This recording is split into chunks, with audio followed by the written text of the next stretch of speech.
Hey everybody, in today's video we're going to be taking a first look at the new Z mount 50mm f1.2.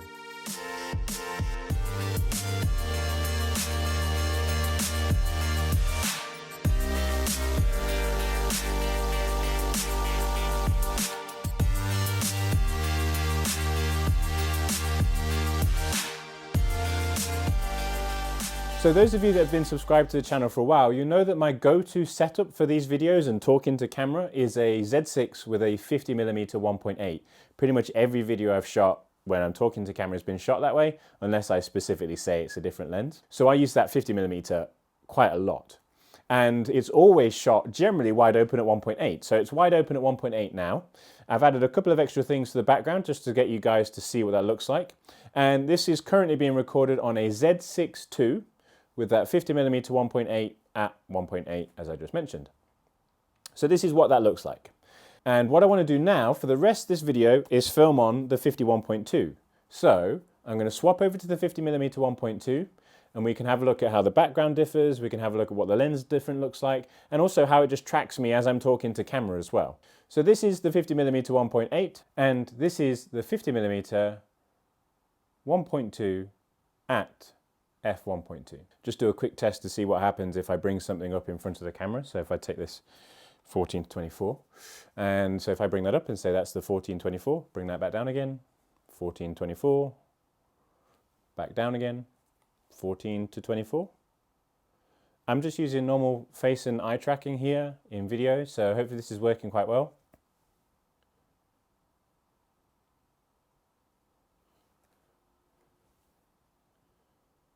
And hopefully you can see a bit of a difference in the background as well, because now I'm shooting at 1.2 rather than at 1.8. Obviously, because I'm shooting at 1.2 now, I have made some slight adjustments to my light, so they're just not as powerful. I've just turned them down slightly, just to make sure that I'm not overexposing while shooting at 1.2 rather than shooting at 1.8. Feel weird that I don't have the lens in my hand to talk about, but obviously it's recording me, so I might just hold on to something else. When it comes to this 50mm 1.2, I know there's a lot of people that have been waiting for this 50mm.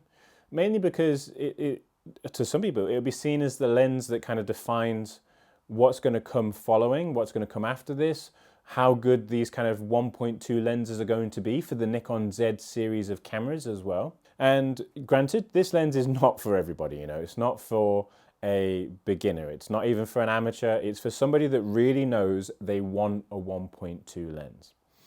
I've been more than happy with the 1.8 series of lenses.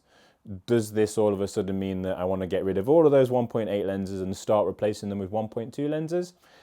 Not really. But for certain scenarios and in certain situations, that f1.2 lens is going to give you a better result. And obviously it comes down to your style of shooting and your style of photography. For some people, f1.2 is that golden standard. It's that achievement that they need to get. For others, 1.8 is perfectly fine. Depending on what this video looks like, I could start shooting all of my videos to camera at f1.2. Do I need to? No. Have I had any problems with the 1.8? Not at all. So again, it comes down to choice and what you want to shoot with and the style of videos and photography that you want to make. So let's start talking about the outside of the lens and how this 50mm 1.2 is constructed. And let's talk about one of the first things. It's quite big. It's just a little bit bigger than the 24-72 2.8. It is a lot bigger than the 50mm 1.8 prime. When you look at the 50mm 1.2 on its own, it's quite a large lens. When you look at it and you hold it in your hand, it feels like it's quite a large lens. But actually, if you compare that to something like the 58 0.95, it looks small again all of a sudden. So, you know, it's always retrospect to the type of lens it is and comparing it to other size lenses. There's always going to be a bit of leeway in that into what you prefer in size and weight and what you're able to carry or what you're willing to carry as part of your camera kit as well. The outside of it is very similar to a lot of the previous Pro series Nikon lenses. So we get the OLED display, we get the lens function buttons, we also get the lens function rings as well. So what you'll get is a big manual focusing ring and then a lens function ring at the back of the lens that can be customized to things like ISO, exposure compensation, and aperture as well. It is a completely weather sealed lens. Build quality is fantastic, as you'd expect from a lot of the other Z series lenses. And I think it fits in with the range quite nicely. The reason for its size and weight is the no compromise vision for picture quality. There's definitely been a couple of things that I've learned from Nikon's development of the 58mm f/0.95. A lot of those learnings have kind of filtered down into the 50mm 1.2. But it's always about that drive for kind of the ultimate picture quality for a 50mm 1.2 lens at f1.2. And if we were talking about previous 1.2 lenses, so if you look at Nikon's previous 1.2 f-mount lenses, they were designed for a completely different world of photography. You know, they weren't designed for the photographers of today or the higher megapixel counts of cameras today. They were soft at 1.2, and that's, you know, quite soft. They were just not the same optical designs. They didn't have to be as sharp, and some people still like that character of a soft lens as well. So you do have to keep that in mind. This new 50mm 1.2, and you know, the same can be said for all newer lenses really, that they are much better at being shot wide open. They're much better at being shot at that f1.2, and they're much better than the previous lenses were. So you don't have to stop them down, you know, to get like acceptable sharpness. You don't have to stop them down to get the best out of them. These are lenses that you can shoot wide open at 1.2, stop them down slightly if you need to for exposure reasons. Obviously, for depth of field reasons, you're not going to be shooting at 1.2 for like a portrait shoot close to your subject. Especially if they're stood sideways, you get one eye in focus but the other is not. No matter how good your focusing system is, your focus plane is two-dimensional. So you do have to consider your subject in relation to where your camera is placed, in relation to where your point of focus is and what aperture you're shooting at. And that's an obvious thing for a lot of portrait shooters. A lot of you are going to know that. But I still get surprised day in, day out by people thinking that if they use all the focusing points and if they focus on the subject, everything around that subject is going to be in focus. And obviously at 1.2, that's not going to be the case. There's going to be situations where you might focus on your subject's eye and literally the tip of their nose is going to be out of focus, or their ears are going to be completely out of focus because it's an f1.2 lens. But for those of you that do know that, those of you that do shoot portrait photography, you will be able to pick this lens up and you will be able to shoot it at 1.2 and get some fantastic results because of how much detail and sharpness it still retains at 1.2. Now, one of the things that a lot of people are going to be concerned by is when it comes to focusing at f1.2, you know, how are you going to manage that? What are your different options? So obviously, if you wanted to, you could go down the traditional manual focusing route. You can use focus peaking at 1.2. That works really nicely. You can also then rely on autofocus, and we're talking about different autofocusing settings depending on what your scenario is and what you're shooting. Let's take a look at some of the tests. Let's take a look at some of the things that I've done with this lens so far, just to give you an insight of how it works. Again, keep in mind that this is all based on pre-production, right? And I've not done any serious testing with this. I'm not compared it against lenses. I'm not going to show you my color checker chart. You're going to have to wait for that. One of the things that I want to do is compare the 50mm 1.2 against the 50mm 1.8. We already know that the Z mount 50mm 1.8 is a stunning 50mm lens. A lot of other reviews and a lot of other photographers have said that the Z mount 50mm 1.8 is an amazing lens. The Z mount 50mm 1.2 has a lot to stand up to, considering that it's a lot more expensive. So it'd be interesting to compare those two lenses side by side. And I also want to compare it against the 58mm f/0.95 as well. So for the extra size and weight, and obviously even more significant cost of the 58mm 0.95, what does this 1.2 lens offer you? Is it the sweet spot between those two lenses? So as soon as I get a production unit of one of these lenses, I'm then going to start doing those side-by-side lens comparisons that I know that some of you love and some of you hate them. So we'll do some of those as soon as I get kind of a production unit, and we can start to compare this lens in terms of sharpness and detail side-by-side. But for now, we'll take a look at some of the tests I've done around autofocus and picture quality, and I think that will give you enough information for this kind of first look to give you a really good understanding of what this lens can produce.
So if I was to summarize my thoughts about this lens so far, it is beautiful.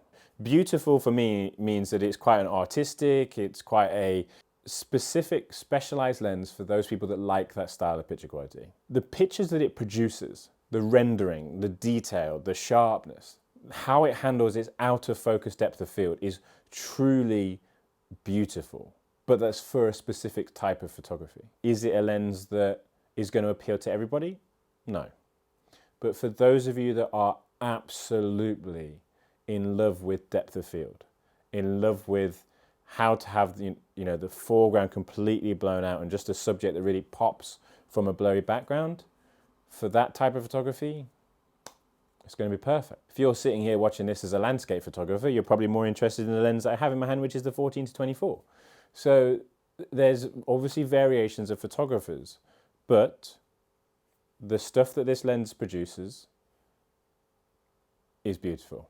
If there's anything you want me to test or look at in some of the upcoming videos around the 50mm 1.2, then let me know in the comments below and I can cover that for you as well. So in terms of the next videos, I've got the grip. So I'm going to do a video on the new grip for the Z6 II and Z7 II. I'll talk to you about how that grip works, how the battery insert works, all those types of things. I'll then talk to you about the new WR triggers and how they attach and how they work with Z series cameras and also with DSLRs, because I've got a D6 that I'll put that on. I'll show you how it works with a D6. And then we'll start getting back into some of the traditional videos. So I've now got a production 14-24. They are started to ship now.